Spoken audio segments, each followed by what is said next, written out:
Hello, I'm Andrew Kidd. I'm a former civil servant. I was based in Kabul 2008 to 2011. Retired, took early retirement, and stayed in touch with former colleagues, etc. Like many of my former civil servant and diplomatic colleagues did, we came together in August 2021 as the Afghanistan Diplomatic and Development Alliance to really try and support our former colleagues and advocate on their behalf. Thank you. Nicola. I'm Nicola Kelly. I'm a freelance journalist. I tend to write for The Guardian, Observer, The Independent and others. Thank you. Fawzia. Thank you for the opportunity. My name is Fawzia Kufi. I was a member of parliament in Afghanistan for 15 years. Deputy Speaker of Parliament. I was also in the peace negotiation team representing Islamic Republic of Afghanistan in the negotiation with the Taliban. Since fleeing Afghanistan, I continue my activism and advocacy for the people of Afghanistan. And currently I am the president of Women for Afghanistan. It's a movement that we try to mobilize women in support of Afghanistan and the people of Afghanistan. Thank you all ever so much for joining us. I think it would be difficult for us to start without recognising the appalling impact of the earthquakes that have taken place in Afghanistan over the very short recent period. It is horrifying to see a country face so many natural disasters in such swift and quick succession. And Fawzia, I hope that all of your loved ones have been able to remain safe and haven't been affected by that. Can I start by asking the question that many don't wish to discuss, which is how do we engage the Taliban going forward? What should be the nature of the UK's relationship? And how do we make sure that we are able to advocate in the best interests of not only people in Afghanistan, but actually within the wider geopolitical region? I don't know, Fawzia, if you want to kick us off. Once again, thank you, Madam, for the opportunity. And we appreciate your persistent position over very tricky issues of international and foreign policy. So the world has been engaged with the Taliban since they have returned to power, and the failure of the Doha Agreement that actually paved the way for Taliban return to power mainly on three issues. First is the human rights issue. Second is the humanitarian issue, and third is the political dialogue and the peace process. On the human rights issue, as you know, the country is suffering from the worst and the severe human rights violation. Taliban continue to arbitrarily detain people, women protesters, their political oppositions, journalists, activists. Recently, like since 1 week, as the world attention has been shifted to another conflict, they continue to increase their arrest of education activists and my friends who are across the country. The human rights organizations, the UN and the Special Rapporteur produce report on the situation of the severe human rights in Afghanistan. Their reports are accurate, but they are not comprehensive because they do not have the means to access across Afghanistan. The human rights organization in different places in Afghanistan cannot operate. Media is obviously censored. So the reports are important, but there has been no action on the outcome of the reports. I suggest that there should be a strengthened accountability mechanism by the international community. I suggest that the world must recognize the term apartheid because all the incidents indicate that there is a gender apartheid happening in Afghanistan, amounting the crimes against humanity. I believe as I was negotiating with Taliban, I think Taliban will respond to pressure. And so there should be a principled engagement in terms of clear indication of what do you get as a result of the engagement. I have a few more points, which I will speak when times come. Thank you. Andrew.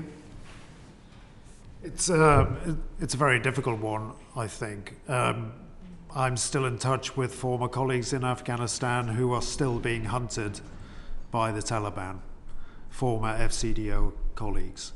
So to kind of try and liaise with the Taliban in that context, recognizing that they're still behaving in that way, I think is going to be extremely difficult for the Foreign Office. I think the point about multilateralism is really important, really key, that I think coming together as an international community, recognizing the the humanitarian situation is very key. Whether the UK could do more with the regional neighbours, use its diplomatic effort to actually, but whether the Taliban would actually be amenable to some of those engagement with regional neighbours is, I would say, is questionable. Thank you. And Nicola, before I go to Graham. My focus is on resettlement, on UK immigration and asylum, so I would say the main focus is speeding up processing. It's been far too slow. Only 66 individuals resettle through Pathway 2 of the ACRS and only 41 through Pathway 3. And improving the quality of decision making so decisions get made a lot faster and people can be brought to the UK. Thank you. Graham. Just specifically on the humanitarian situation, when we've had witnesses here before, they've told us that there has been food available at a price often that people couldn't afford. What is the situation now in terms of food availability and its price? Okay. So, thank you, sir. Under the Taliban, Afghanistan has become one of the dire humanitarian crises in the world. Afghanistan is a rich country but poor people. My heart trench as somebody who wanted to represent a different country, a country that actually have a more economic prosperity, to hear and get calls from people on the ground who only two years back had a very prestigious life and a life with dignity. Now they're struggling with $20 or less income per month. Taliban have a good division of labor, sir. They want the international community to feed the people of Afghanistan as they continue to have agreements and contracts right and left with neighboring countries in the region. And that leaves people of Afghanistan in dire situation of humanitarian need. The World Bank report indicates that there is an increase in the income per capita, which unfortunately from my perspective it's not accurate because the World Bank does not have access to the ordinary people to collect the data. So in terms of the humanitarian situation, we know that humanitarian aid organizations are not allowed to hire women. That leave 70 million women in need of basic income. For instance, you mentioned, Madam, the unfortunate earthquake that happened last week, costing almost 2,500 lives in Herat province, Zindajan, and some other districts.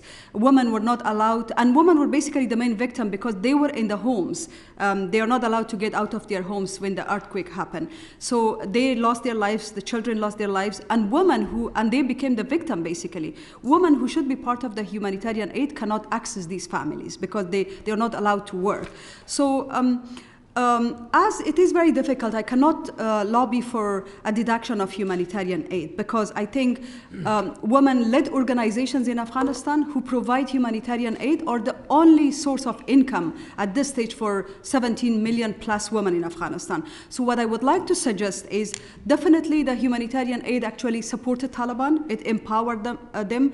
There are credible reports based on my contacts from Afghanistan that Taliban have access to, and they try to support their soldiers and their people first before giving aid to the people, to the ordinary people in need. But I would like to suggest for a continuation of humanitarian aid, especially with a focus on two things. First of all, on establishing a strong monitoring mechanism to ensure that the aid actually reaches the people, because we do not have a monitoring mechanism. $2.8 billion was spent in the last 2 years on humanitarian aid in Afghanistan. There is no monitoring mechanism. We don't know where the money actually is gone, how much of that benefited Taliban. The second recommendation I would like to make is make the procedure simpler for women-led organizations.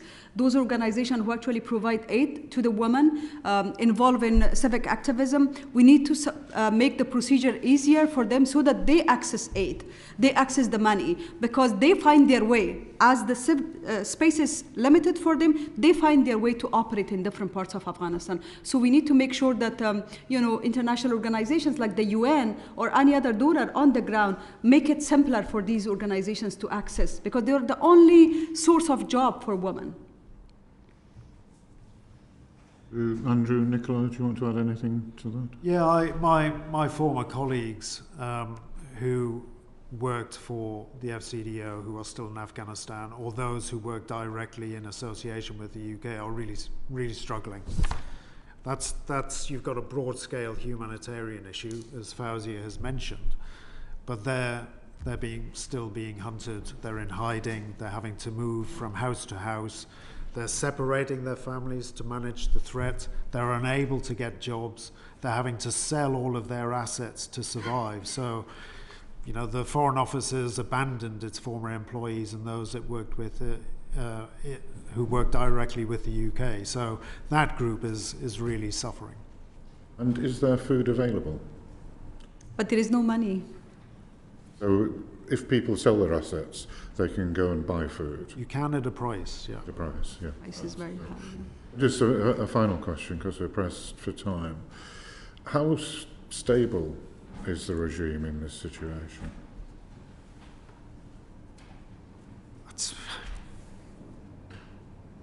I think it's, from the outside, it looks stable enough to want to still hunt those who it has a long memory worked as what they would say foreign agents.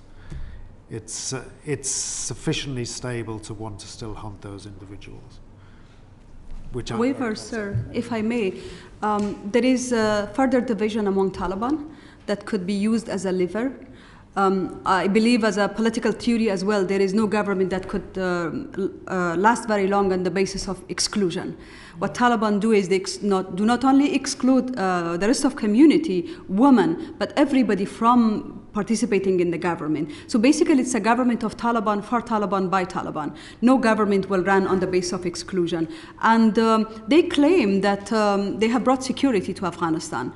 We all know that security is not just the absence of war. Security is when people feel safe in their homes, which they do not. And in their fight against military extremism, like Daesh and ISIS-K, others, they actually have been convenient with their military strategy. They are hunting their military, their opposition, political opposition, former security forces under the name of Daesh, and they sell it to the world as we are the only group that will encounter other military extremist groups. From my experience living in Afghanistan all my life, no military extremist group actually will be able to encounter other one. In fact, Taliban have inspired many military extremist groups in the region. Now there are 25 military extremist groups, including Daesh, Al-Qaeda, that work between Afghanistan and Central Asia and South Asia, which could endanger the global security in long term if we do not really look at beyond humanitarian aid and human rights with a political view. Thank you. Bob, then Brendan. Just very briefly, a parliamentarian called Tobias Elwood, who was chair of the Defence Committee, went to Afghanistan earlier this year and said it was a country transformed. He certainly, when it came to production of poppies and basic security, I mean, I respect his right to have an opinion. I'm not saying he was right or wrong. I just want to ask you if you felt that he was right in his comments, or if those comments were wrong and it wasn't a country transformed, or it was a country transformed, but not in a positive way. So can I just have a quick answer from all three of you? Fawzia, what do you think? Sir, how can a country be transformed when 17 million population, female gender, are deprived of participating in any kind of social, political, economical sphere? The country has $3 billion deficit because women has not participated in, in job market. How can it be, prosperous and transformed when the prisons are full of women protesters and men who actually speak against the Taliban? As I said, it's a government of Taliban, by Taliban, for Taliban. Obviously, when the foreign diplomats go to Afghanistan, the Taliban welcome it and they try to provide them security and take them to where they want to, like an escorted mission. And they try to superficially make it look nice for the international community. When they say we counter corruption, there is no money. With the food, the humanitarian aid, there is a lot of corruption Taliban Taliban do that. If there is more money, there is more corruption. So what the Taliban claim that they're fighting corruption and economy has transformed is a false claim. And in fact, I think when I say principled engagement, like these are the basic things we want the foreign diplomats when they go to Afghanistan, including, the MP from the UK government, the MPs to look at, like, has they really committed anything when they promised during negotiation in Doha in terms of human rights? In fact, it has gotten worse. Afghanistan is the worst country for women and its citizens, and you know that. Women are not only banned from education, from work, but from breathing. And my sisters from Afghanistan, sir, tell me that maybe if there is a lack of oxygen, Taliban will tell us to stop breathing. So what I'm telling you is there should be certain principles. We do not campaign for disengagement. What we're asking is there should be a set of principles that you could monitor. And those principles do not exist. That's why everybody presents their own views. Thank you. Yeah, I mean, the people I speak to who are in Afghanistan are in hiding. As Andrew says, they're like fugitives. They're moving from house to house. They're trying to get internet access.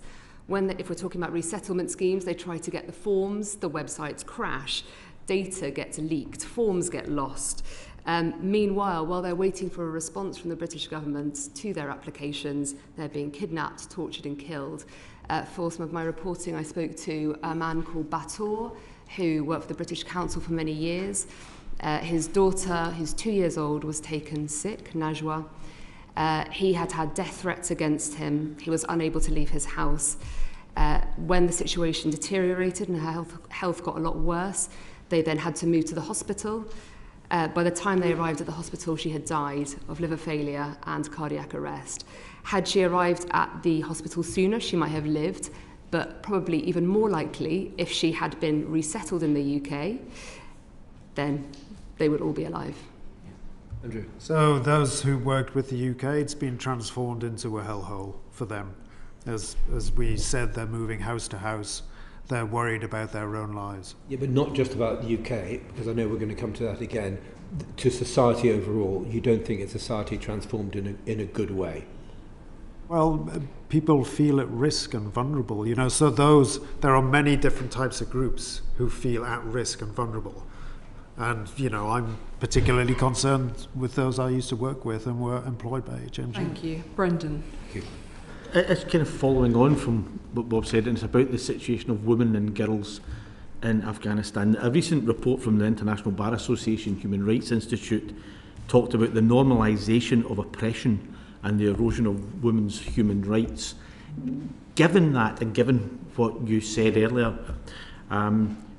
what can the UK do to help?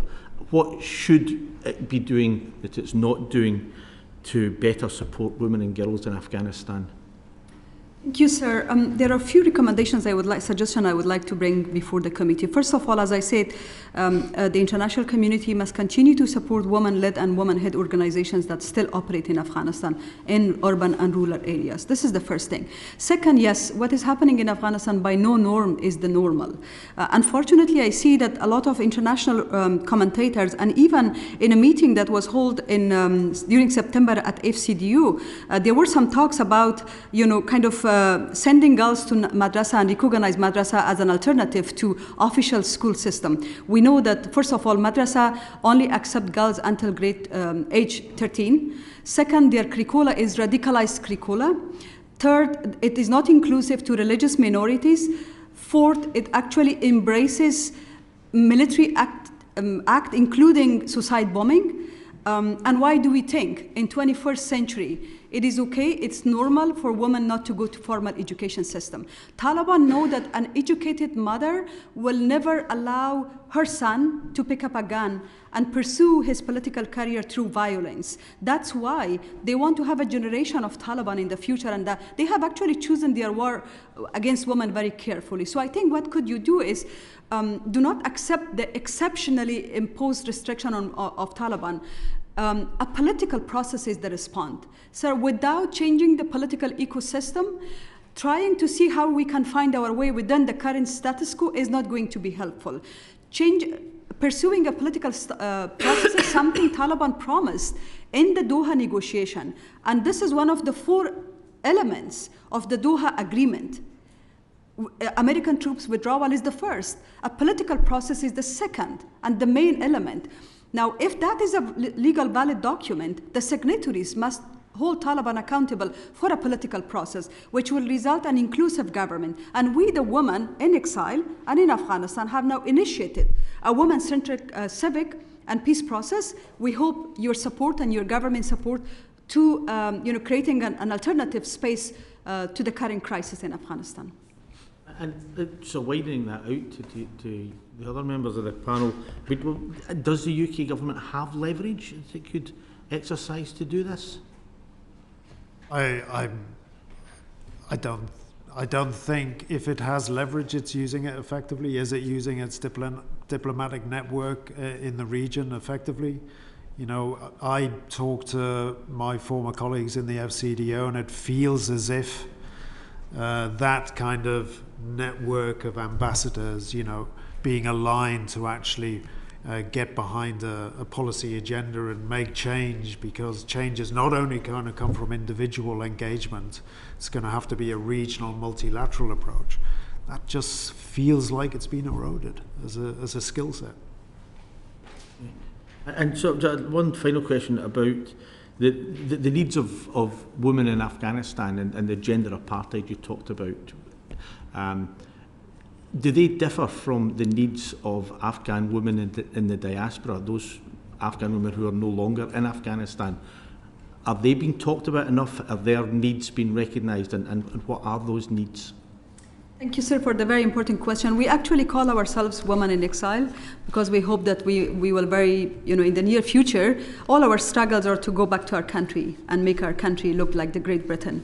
In terms of the needs, obviously, women who are in Afghanistan face the catastrophe. They suffer the most because, as I said before, in my daily contact, almost 80% of my time is still with women in Afghanistan, inside the country, and trying to support them whatever way I can.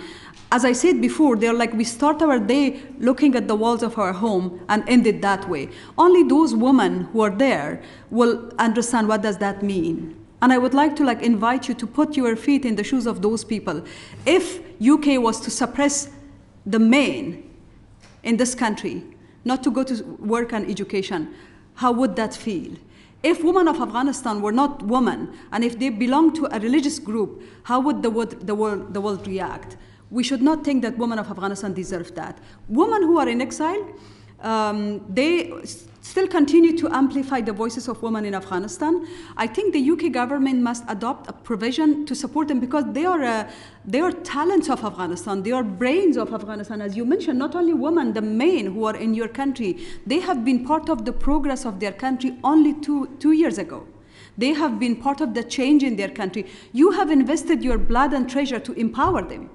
The British troops lost their lives in Afghanistan. To empower this generation of empowered Afghans, you need to support them here, adopt certain provision as the United States adopted. You know, we are not here just as a refugee. We were not in search of a better life. We were forced to flee our country. So the United States adopted certain procedures to give these women and the men the platform to be part of the society in their capacity, but continue to still work for what is best for their original country. So I think those kind of policies should be adopted for the women who are in the UK, for instance, and the men as well. Thank you. Can I bring in Neil? Thanks, Chair. Just quickly, can I thank you, Fazi, for your continued advocacy for Afghan women and girls? It's hugely important, and I've seen it both for the work you do for those still in Afghanistan, but those Afghans here in London in Southwark last year at the Nowruz Festival. But linked to your point about Doha and the role of Taliban, the Qataris wanted to be playing a role of broker and believed they could influence what the Taliban would do. And they said they would bring together international Muslim clerics and academics to try and exert some influence over what the Taliban then did in government. Is there any evidence at all, I fear not, but is there any evidence at all that the Qataris have had any influence, positive influence, over what the Taliban have done? And is there any other external actor who does have a stronger role they could play to influence the Taliban? I guess the Muslim majority countries have a role because obviously what Taliban do is, in the first place, they actually misrepresent our religion. under the name of religion, they try to do things that actually contradicts religion. For instance, the first verse in our religion is about reading, about Iqra, means read. But Taliban actually stopped 50% of the population from reading under the name of the same religion. And that's why the OIC, the member states, countries in the region, the neighboring countries, have a much bigger role to play before Taliban further create Islamophobia. And that's why I think Qataris try to play a catalyst role, and their role, like many other Muslim countries, are very, very important in countering the Taliban's narrative of Islam. However, in terms of the impact, we know that nothing has changed. In fact, things got worse on the ground. They only allow women to go to schools up to grade 6. Many people, when they go to grade 6 and they don't see any future, they stop their girls to go to continue their education until grade 6 because there is no work and there is nothing else. And that actually increased child marriages, forced marriages, mental health. So it's not only one element. There is a vicious circle of what's Taliban doing on women in terms of their life. And I think the OIC member state must really be more vocal. They recently sent a delegation of Muslim scholars to Afghanistan, and there has been no outcome of what they have negotiated with Taliban. Liam, please. Yes, Andrew, could I ask you to just describe the cross-government coordination on settlement schemes and the broader response? Because when we were pulling this session together, the Foreign Office said that the Home Office needed to be alongside. The Home Office was approached, but they said the topics fell to the Foreign Office, the MOD and the Department for Levelling Up, coordinated by the Cabinet Office. Levelling Up Department was then approached, but they said it was the Home Office's job, and the Home Office said that these topics were not the Home Office responsibility. It sounds like an episode of Yes Minister, but it's not funny. And how would you describe it? I think you summed up the complexity of coordination. I mean, there is ongoing failures in coordination between government departments. I mean, I'll give you one example that touches my heart very closely. Former Foreign Office employees who should fit with Arab Category 2, which is the policy is under the MOD and operationalized under the MOD. July 2021, a former colleague was rejected because he wasn't directly employed by HMG. He was a Foreign Office employee. Did the MOD check with the Foreign Office? Don't know. He went into appeal in August 2021 and is still yet to hear anything from Arab.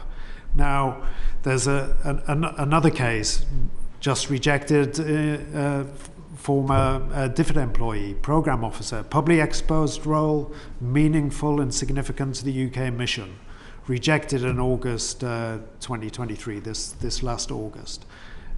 Fits perfectly with Arab Category 2. Did the MOD speak to the Foreign Office about that case? Another case applied January 2022, still hasn't heard anything. Now, those three cases, we had August last year, our group had a consultation with the Foreign Office about the future of the ACRS, Pathway 3, what to come. They wanted to consult, they wanted to listen. And I took that opportunity to share with them those cases and sent them a grid of 10 former HMG employees who still were yet to get a response from Arab. They said, we'd get back to you. Nothing. Sounds shambolic. Is that Nothing. too strong? In fact, I thought, well, okay, to be fair, maybe they don't want to engage with third parties. So I actually copied in those Afghans to their former employee, the FCDO. They got back nothing. So that coordination between the MOD and the Foreign Office, in those that the Foreign Office should be most concerned about, its foreign employees, has just failed woefully. Can I add? The committee said that the mismanagement was completely inexcusable. When I was reporting on this, I found there were only 8 staff within the FCDO working on the ACRS, 8, in comparison to 540 working from across Whitehall on the Ukrainian schemes. You've said that the resettlement schemes are too narrow, they're lacking in transparency, they're inconsistently applied. I think we've got well under 10,000 who have come in on one of the 3 pathways. The commitment was obviously 20,000, but we've got 30,216 people who are still awaiting a decision. Can you just say why you came to that judgment about the structure of the schemes being just too narrow? I think it's a number of different factors. The under-resourcing is one, the way in which it's been administered is another, and the lines of communication is another. As we're talking about, the coordination has been particularly poor. People came to me, a journalist, rather than going to any other source of information, because they were completely unclear as to which pathway they should apply for. Some people applied for both because they had applied for ARAP. They then said, oh, I think I should probably apply for ACRS as well. They didn't know which pathway they fell into as well. So some fell into, the figures are always slightly fudged when I talk to the Home Office, and you've alluded to the ways in which this is kind of ping-ponged around different government departments. The Home Office consistently say, we've brought 21,000 people over. This figure is, when interrogated, could be said that a number of those people came over under ARAP before, during, and shortly after Operation Pitting. Then a number of people were brought over under Pathway 1 of the ACRS. But the numbers for Pathway 2 and 3 are negligible. 66 individuals under Pathway 2, 41 under Pathway 3. It's completely stalled. And meanwhile, as I say, people are dying. And actually, they are being forced to take small boats because there is no other routes. The safe routes have completely closed now. So people who are ACRS and ARAP eligible are now getting into small boats, and I've spoken to a number of them. There's been a wide number of reports on those who are ACRS and ARAP eligible getting into small boats to cross the channel. So you're saying that because of the inadequacies of this scheme, we have now got people who potentially served with the UK government in Afghanistan, yes, now being forced to get on small boats across exactly the right, yes. There is an example of a pilot who was involved in 30 combat missions alongside coalition forces in Afghanistan, who was forced, having waited over a year, was then forced to travel along that well-trodden migration route, very perilous, and then take a small boat across the channel. The number of Afghans now outnumber any other nationality of those crossing by small boats.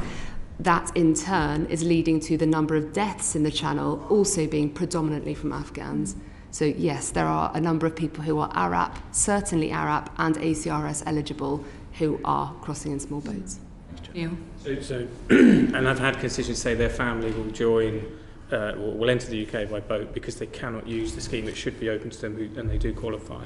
But your fear is that there will be deaths of those who worked for the UK government or were trained by the UK government in the English Channel as a result of the failure to fix the problems that this committee identified last year. Yes, and there may well be already. And is there any evidence that the suggestion that you'll be sent to Rwanda is in any way a deterrent to someone getting on a boat in these circumstances? Absolutely not, no.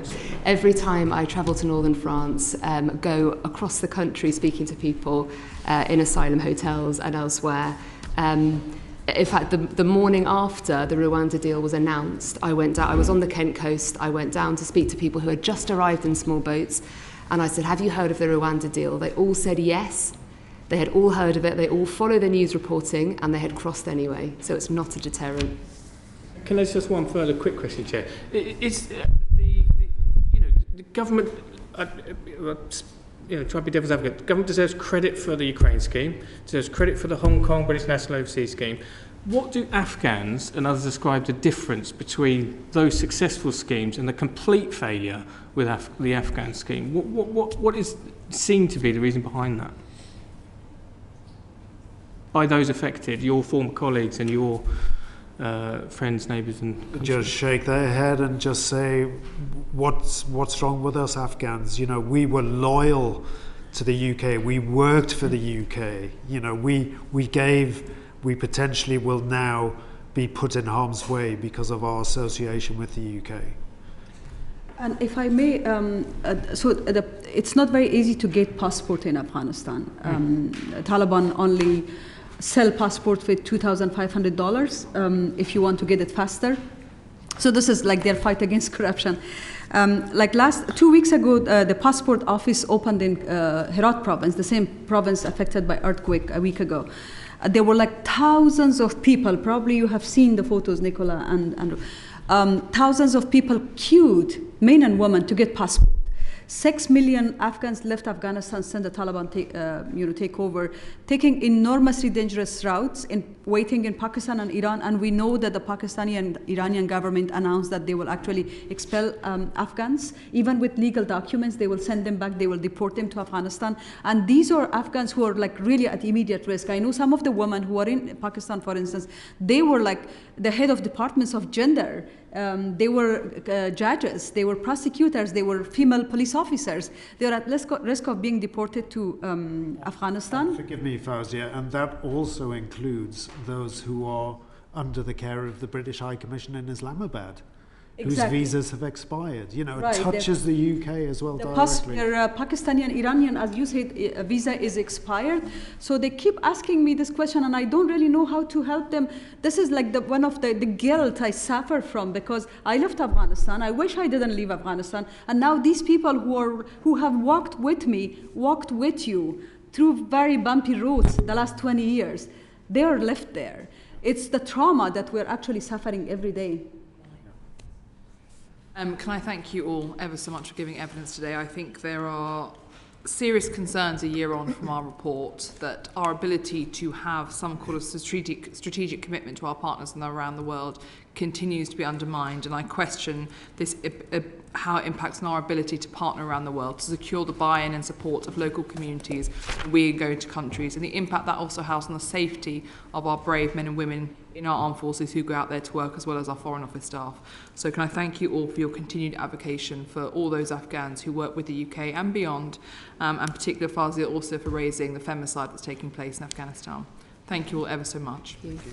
I'm not going to suspend the session in the interest of time. We're going to bring the Minister straight in and continue.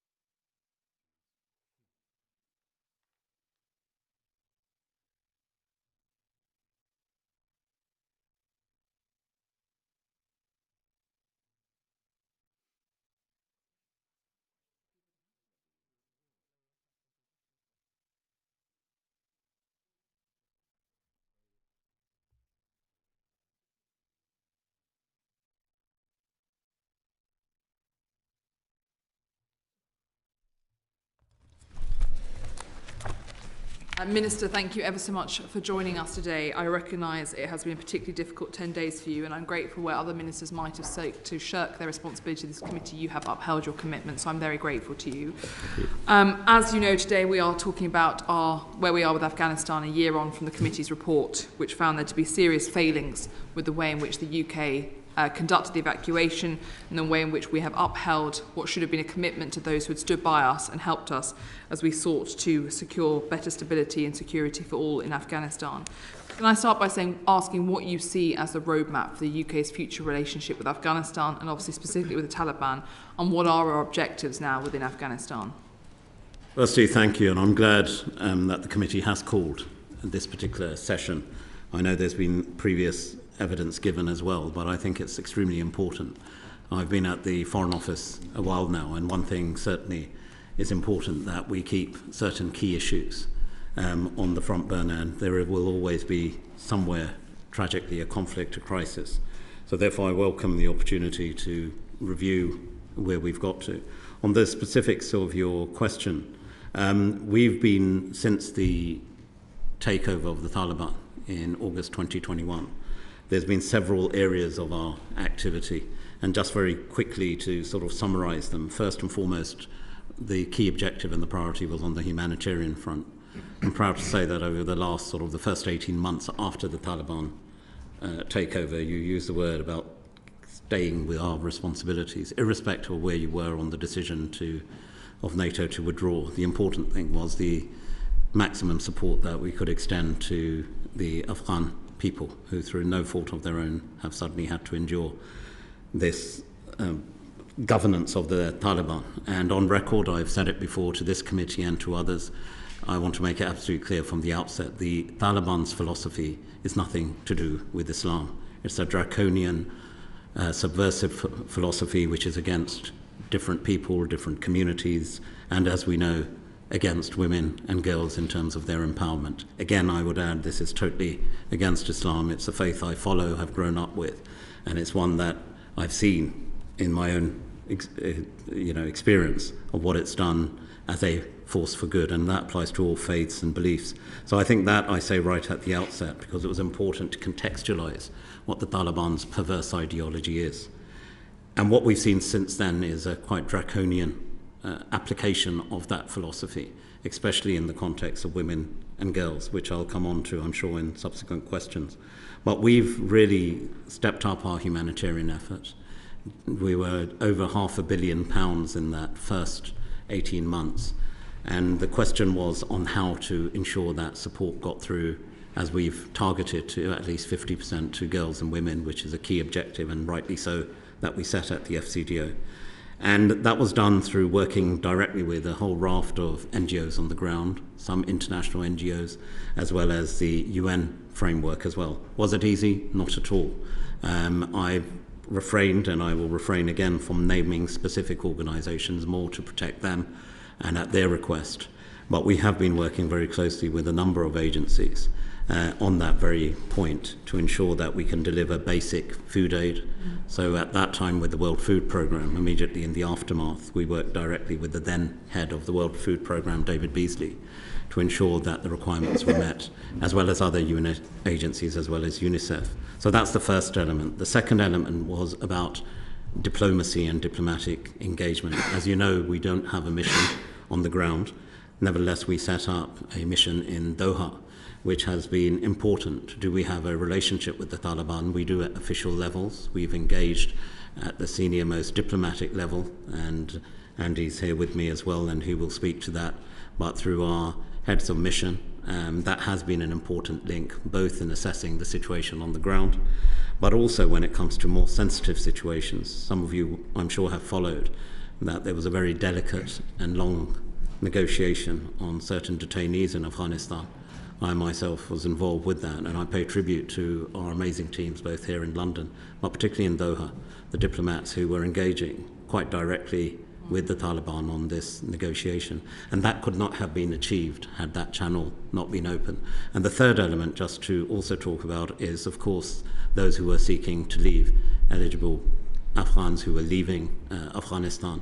I pay tribute again to some of the neighbouring countries, particularly Pakistan, which through real challenge domestically, we'll come back to Pakistan. I'm sure we will, but we shouldn't forget what they have done in the last 18 months. We would not have achieved a certain buffer if that had not happened.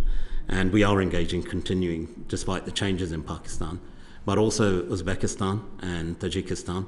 I myself, you'll remember, Chair, went to the region several times, and it was that direct diplomacy that allowed us to share information which allowed for the access of individuals. Thank you. That said, the situation is ever evolving, and that diplomacy is still important when it comes to the rights of individuals within Afghanistan, particularly women and girls.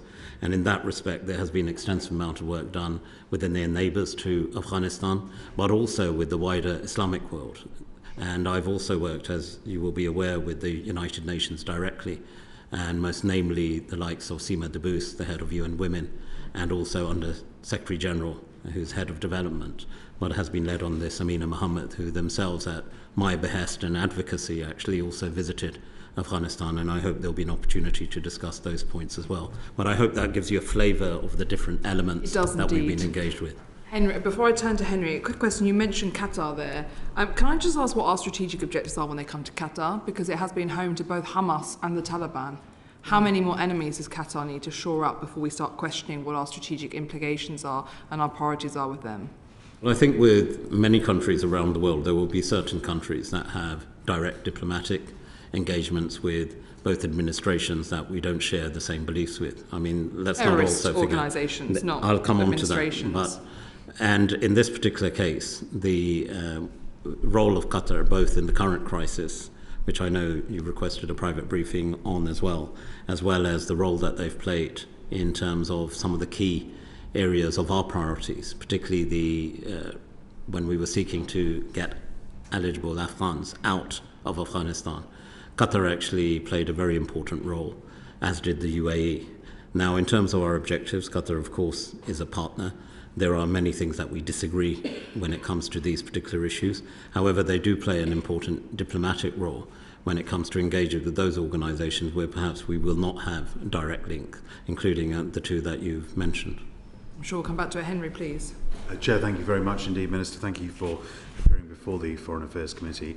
I appreciate that obviously it was essentially a US policy-led decision, but what do you think the impact has been and the nature of the withdrawal in August 2021 on British influence in the region? Well, I think there's two elements to that, Henry. First is the role of NATO itself. That, there were objectives that we went in on, and we all remember those dreadful events which led to the intervention and indeed NATO's intervention in Afghanistan. And if I was to be quite straightforward, there is that feeling of we went a complete circle. Were their objectives achieved? Of course, during the 20 years of our engagement, there were positive moves forward in terms of empowerment and education of girls, the empowerment of women. We saw society, not across the board, but changing in a positive way. And when the decisions were taken, and I'm not going to play back other sessions we've had with the committee, once those strategic decisions were taken and at the speed at which they were taken, and I would also say the then president, when he departed on that fateful day of the 15th of August 2021, as one particular minister, who I won't name here, within the then Afghanistan administration has said to me, the whole sense of leadership was lost because there was no one there, and the whole sense of purpose with the Taliban moving forward into Kabul. And I think many of the gains that we were able to achieve, particularly on the rights of minorities, on the rights of women and girls, the progress we saw in education, there was a real setback on what we had achieved. And that's been reflected and evidenced by what we've seen in the subsequent 2 and a bit years since then. It's a sense of, I think, deep reflection and regret for many who operated as part of that NATO team. I understand, that operations come to an end.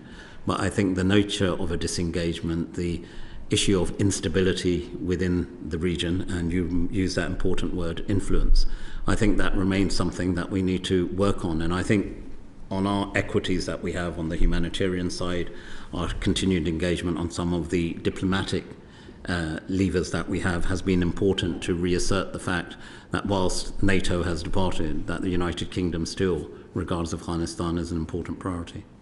And if I may, a brief supplementary on that point about the United Kingdom still remaining engaged. What damage do you think the nature of the withdrawal just over 2 years has done to the UK's future programmes engaging not just in Afghanistan but in other parts of the region, indeed the world? I would use the word damage. I think we've had to reassess prioritisation. But one thing I would say in a very general sense, and I don't mean this because I am a minister at the Foreign Office, but I see myself when I travel to various parts of the world in multilateral fora, notwithstanding many of the challenges and conflicts that currently exist around the world, the United Kingdom is still regarded as an important partner. It's regarded very highly in terms of our diplomacy and engagement and our ability to convene. And I think those are important assets that we should not just sustain but strengthen. So of course, when you have the kind of crisis we've seen unfurling in Afghanistan, that presents an immense challenge, not just to us but a number of our NATO partners. But it's equally important that what we have shown, notwithstanding the strategic decision, that we remain engaged. And I do not believe, and I mean this on a principled and through my own experience, that we've seen a declining influence of British diplomacy. If anything, on many of the conflicts and challenges we face, there's a real call for seeing an increased level of British engagement. Thank you. Robert. Yeah, thank you. Lord Ahmad, thank you very much for appearing before us. I'm guesting, as it were, on behalf of the Defence Committee. So I'd just like to ask you some questions from a slightly different perspective. You mentioned the nature of the disengagement just then, and I think we have to accept that the nature of the disengagement, however one looks at it, constitutes a major failure of intelligence and medium-term planning. And a worse disaster can only be seen to have been avoided because of the extraordinary performance of, in particular, the Royal Air Force and the Parachute Regiment in really pulling the iron from the fire in Operation Pitting. Now, given that's the case, and given that you've had chance to reflect upon this, and given the fact that that extraordinary performance came at enormous cost to people and platforms, could I ask you what lessons you've learned on the intelligence failures and on the planning failures between MOD and FCDO? And above all, can you comment on the logistics and airlift capability that the UK would need in such a scenario? First of all, thanks, Robert. On the issue of plans that were in place and the issue of disengagement, if we go back to those particular events, albeit briefly, there were changing timelines. There were contingency plans in place and the coordination was in place. But I think the speed of the Taliban takeover, you referred to the issue of intelligence. Even the Afghan administration or parts of it, I think, were surprised. And this was, as you rightly say, an opportunity to really reassess about how the different scenarios, as we're doing currently in any crisis, be it in the Middle East or on Russia-Ukraine, scenarios will play out. And I think there has been a real learning on that in terms of better coordination and recognition. Secondly, the reliance on that, though, forgive me, because I without wishing to revisit, you know, I appreciate that there was a speed that took people by surprise, but that's what planning's for. Of course it is. But of course it is. You know, Robert, I can speak. Yeah, but I can speak. You know, first of all, were there plans in place? There were plans in place because the ability to stand up certain elements of that logistical exercise would not have happened. The United Kingdom assisted 36 countries in terms of their exiting of their nationals and their individuals from that country. That would not have happened if plans were not in place. I'm not saying they were the best plans or we haven't learned from them. I'm not wishing to be unfair. Yeah. I'm seeking to ask what lessons have been learned. Yeah, which I'll come on to. And I think we then move forward onto what's happened subsequently. I think some of the lessons we've learned in terms of our own internal processes at the FCDO, in terms of the engagement across government. I know I worked that crisis and I pay tribute to the then Home Secretary. I pay tribute to my good friend and colleague, the Minister of Armed Forces, where individual relationships mattered, where the working of phones. This wasn't, with the best planning, something that could take weeks and days. When the crisis and the Taliban takeover had taken over Kabul, this was a minute by minute. Decisions needed to be made quickly. And I think those lessons of the urgency and the ability that cross-government working also needs to have the dynamism to respond to crisis, I think we have seen reflected in how we've dealt with both on an intelligence front, but also in a logistical front when it's come to subsequent issues. The Russian illegal war on Ukraine is reflective of that. We're embedded in terms of cohesive and strategic structures in terms of how government departments work together, also working together in terms of first responders, in terms of what requirements are, in terms of briefing to parliamentarians and colleagues. Earlier today I was with the Foreign Secretary briefing on the Middle East to parliamentarians. I think so. In short, yes, there's been lessons learned both internally in terms of processes and structures and how we seek to mitigate better, in terms of intelligence here, which you mentioned quite specifically, but also in terms of strategic working with other key partners to ensure there's a diplomatic track, there's a humanitarian track, let's take the example of Russia-Ukraine. On the atrocities that we've seen committed over many years, I also lead on the issue of preventing sexual violence in conflict, which is really close to my heart, and it has been for many years.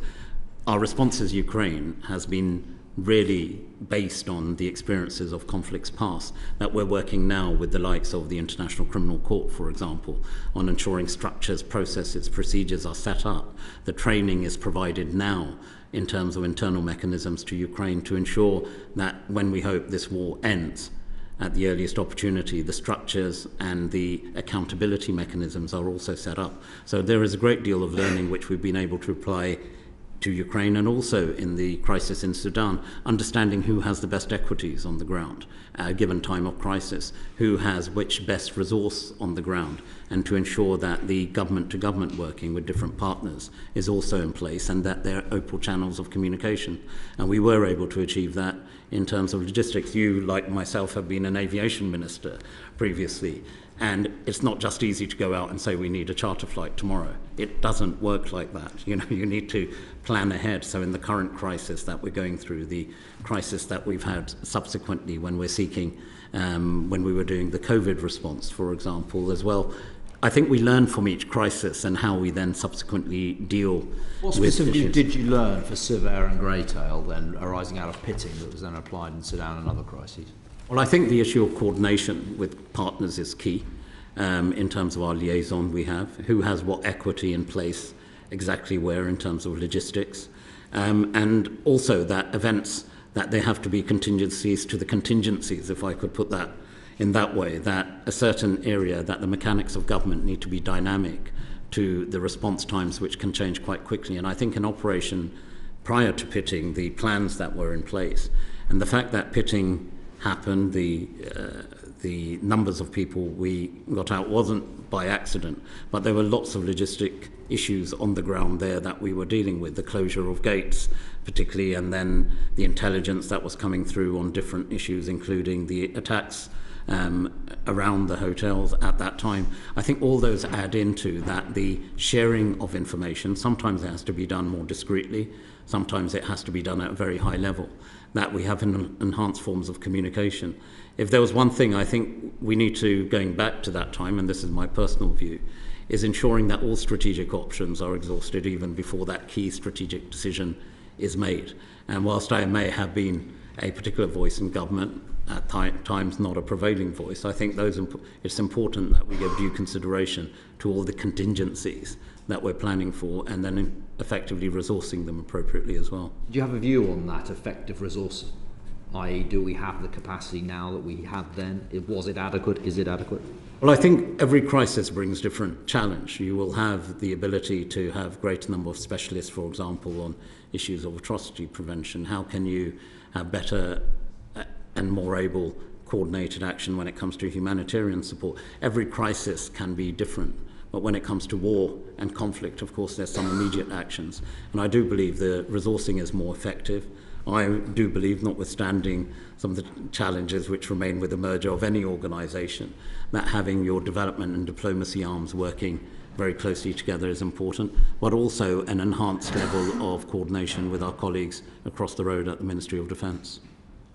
Thank you. Graham, I know you wanted to go more into the consular. I'll just ask two quick questions because you've answered some of my questions. Just following Robert's questions very specifically about Sudan, it appears that lessons weren't learned in Sudan, that other countries' embassies took action beforehand. They seem to have knowledge that the two warlords in Sudan were going to set about each other, whereas we did nothing or little, and the plans to get people out of the country were poor. So would you accept that the lessons weren't learned in Sudan? No, I wouldn't, and I'll tell you why. I think, of course, there's always going to be things you can do better. We actually played a very active role. I talked earlier of countries that have equities on the ground.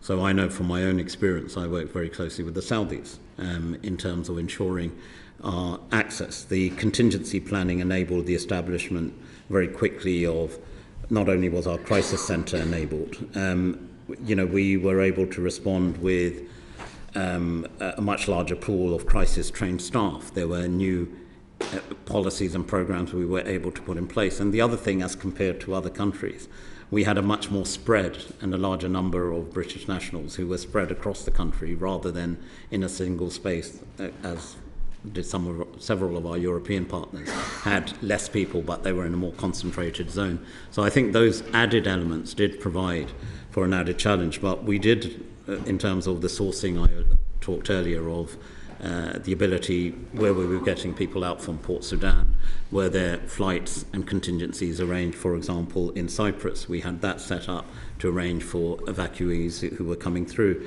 And to stand up a large-scale evacuation, I think we did learn the lessons of what happened in Afghanistan and applied them in Sudan. I'm not saying it was a perfect response, and there's always lessons to be learned from that.